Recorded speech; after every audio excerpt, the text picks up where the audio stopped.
Hi everybody, I just thought I'd come and do a reading with them together. How about that?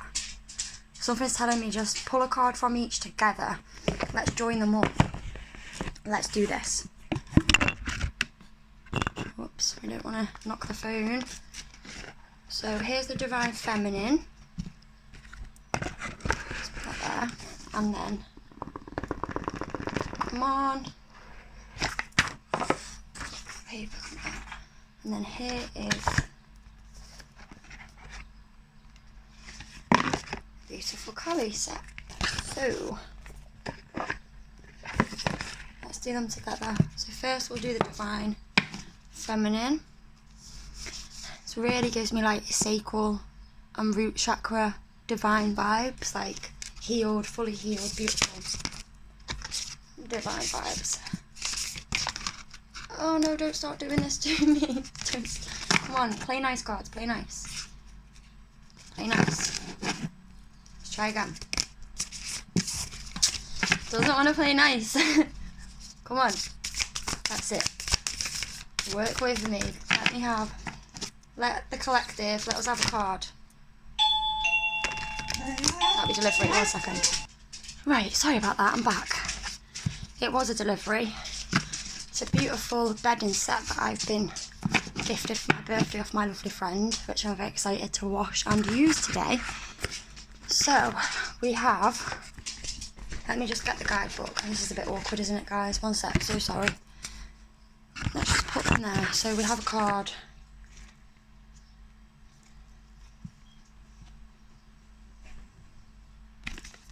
Mio Shan, the Princess of Mercy. Giving is receiving. The energy of the universe is merciful. Now let's see what Kali one wants to come out with this Divine Feminine one.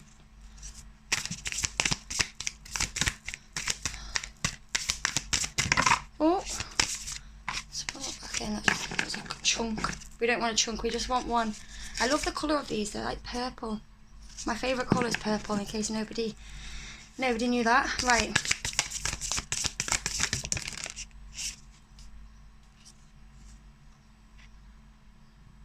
We had her just before. But it's a different card, it's number 44 instead of 22 or 23. She really likes to see us today, this one, this Bovaterini. Oh no, it might not be the same, it's just because I've seen the orange thing, but I don't know.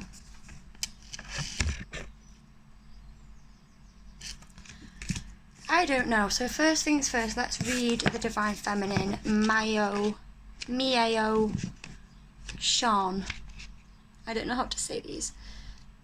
Where are we?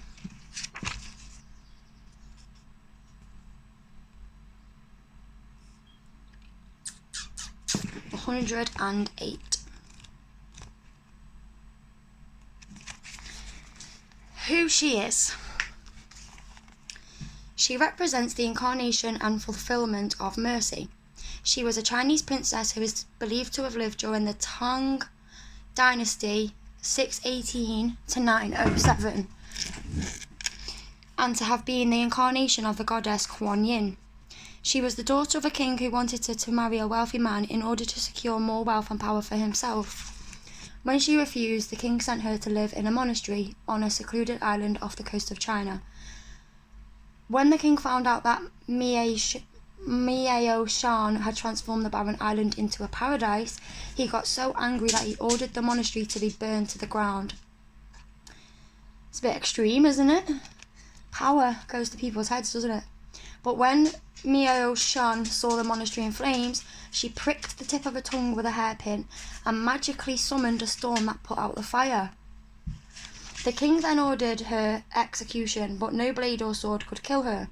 Instead, each weapon shattered into pieces before touching her body. This is crazy.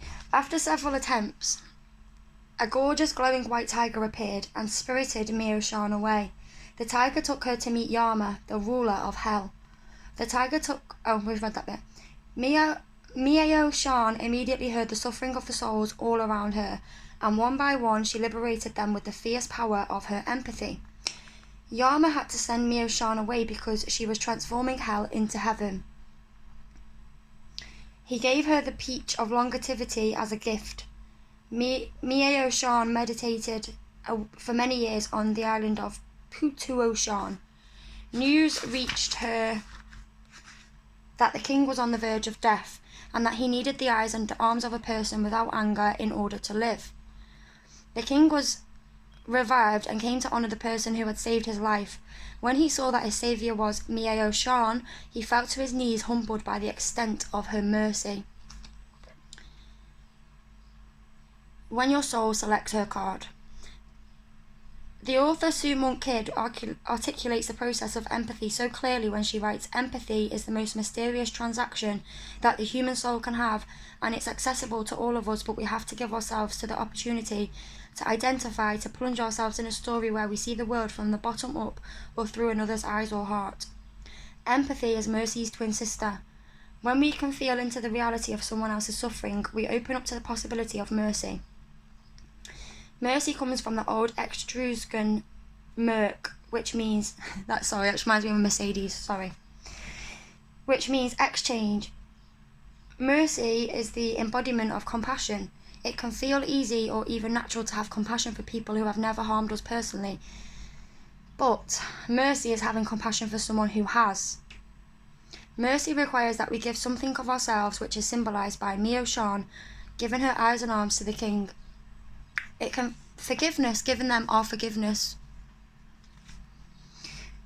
It can feel like a great sacrifice to be so giving towards someone who has given us nothing but suffering. Yeah, but we don't victimise ourselves, do we? We don't victimise ourselves. Ever.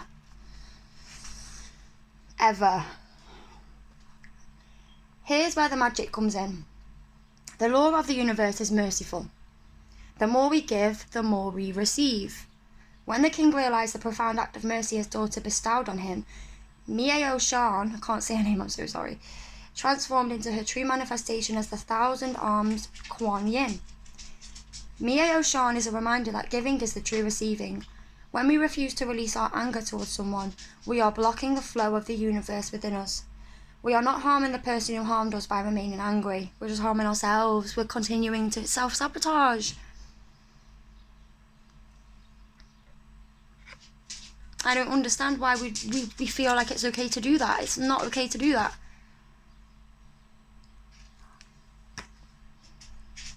We are keeping ourselves from receiving the love and light that is already ours. Soul voice meditation. Who can I give mercy to in this moment? Well, I'm going to do it just on this video because it's real. This is real, and I want to encourage everybody to do the same when they watch this video. So, for the sake of this card coming up and a lot going around in my head and things popping up, I forgive my ex for everything he did and said to me. From my heart. Hurt people. Not always, but most of the time. So sending that person anger and hatred and everything is only going to make them more negative, you know? And we hurt ourselves in the process. So I forgive all who have hurt me. Knowingly and unknowingly, I forgive all. Intention. Giving is receiving. The energy of the universe is merciful. I like that card, and it's made me want to touch on something. But I was going to do it as its own video. I'm going to do it as its own video. My lips are sealed right now.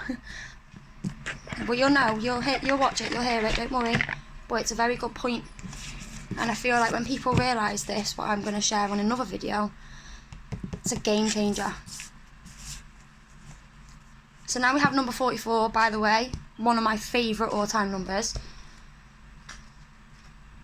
which is Bhavat Pardon me, sorry, I keep getting like indigestion. Barvatariini. I'm going to pronounce it like that, but I don't know if that's right. She must be near the back of the book.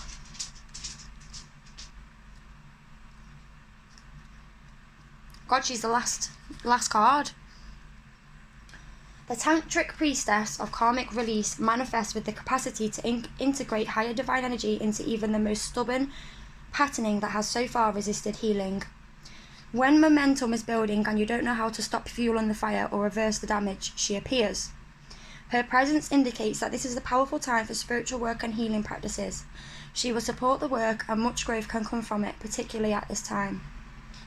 No matter how wild they may seem, the storms of your life shall be gentled. You shall emerge unharmed.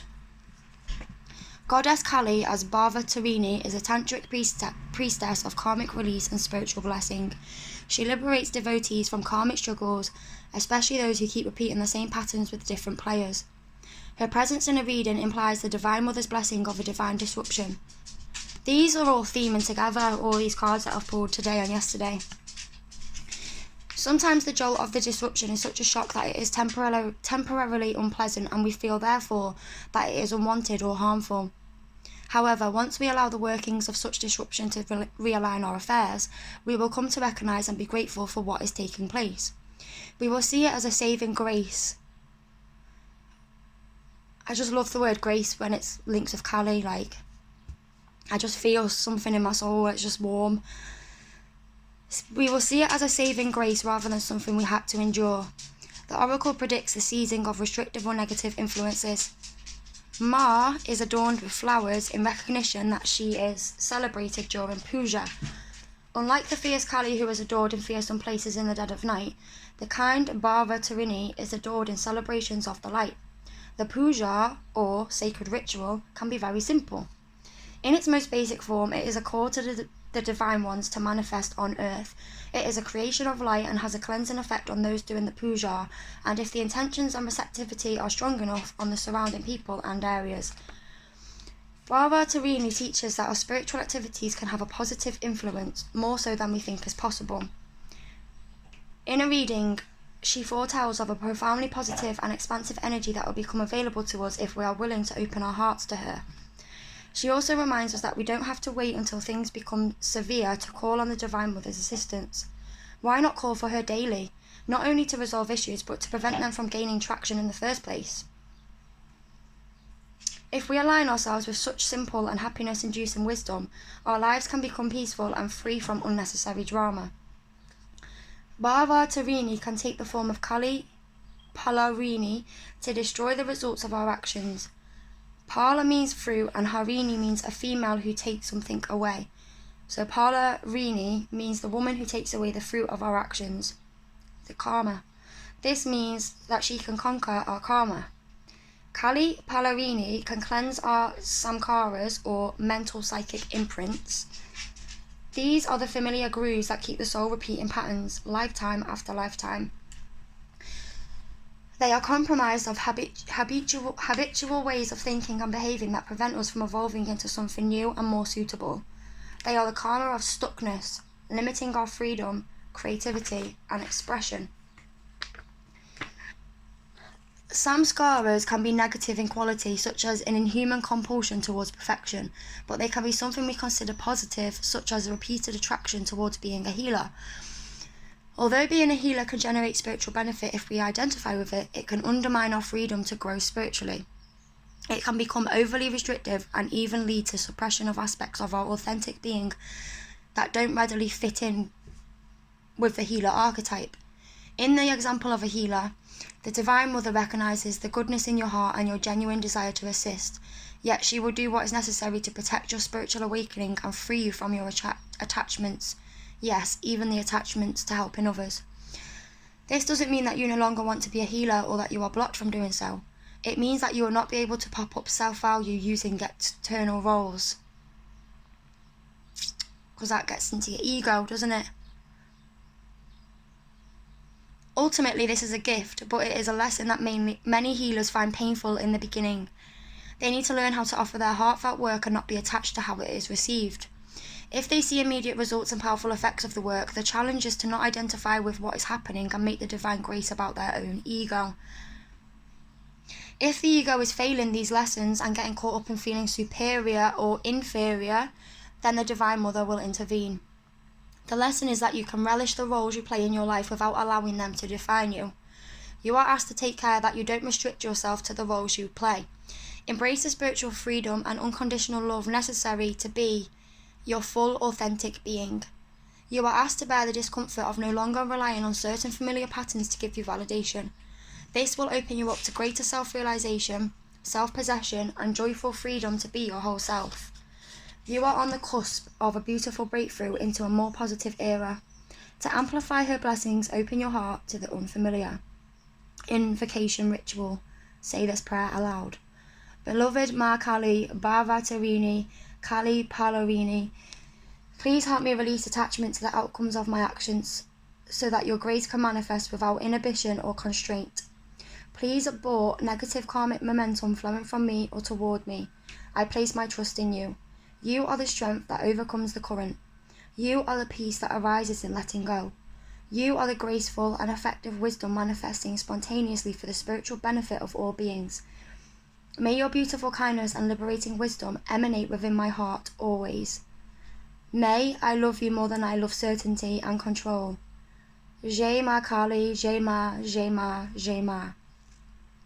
See yourself seated upon a lion throne with thick garlands of red flowers about your neck hanging over your chest.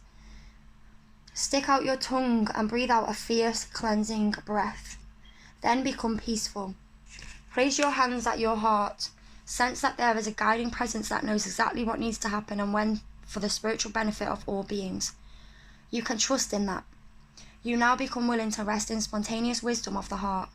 Place your hands in prayer and bow your head in gratitude and reverence. You have completed your healing process.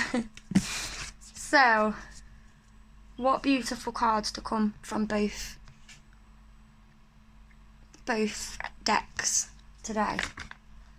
Thank you, cards. Thank you, Spirit. Oh, the camera. Thank you, all the Divine Feminine goddesses and Spirit and all who joined us in that reading, because that was beautiful. I keep putting them in the box the wrong way. I don't know why I keep doing that. Alright, now that's the right way. There we are. This one the same. So, yeah, I just had an urge to do that because I wanted to bring them both together. I just had the urge. So, thank you for watching that video if you did. It is a while. I know that I read for a while. There's a lot of reading. Yeah, thank you for watching. Have a beautiful day.